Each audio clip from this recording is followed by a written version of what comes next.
Why is it important to talk to young people about sex and pleasure? Because no one else will. When I first started hearing about sex and pleasure, you got the sort of the side from school where it was all very biological based and mainly around puberty, and then I was hearing things in the playground and on TV and stuff about all the pleasure side of it, and I found that quite confusing because it was like you didn't really know what was true, and it was the sort of thing where you didn't feel comfortable. I mean, I felt embarrassed by it, and also even in front of my friends I didn't want to say, oh, I don't know what that is, because you feel a bit like, oh, well, they know what it is, you know.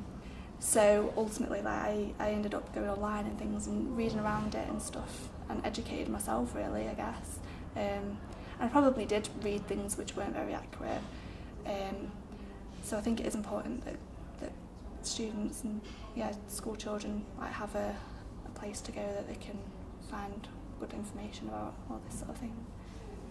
If you don't talk about pleasure, perhaps no one will ever talk about pleasure. If you're going to have sex, you're totally entitled to have good sex. No one should put up with bad sex. I think people do it all the time for fear of actually going to speak to someone about it. And actually they should just go and see someone that talks about sex all the time and have a full and frank discussion. Because there's really nothing you can't talk to us about.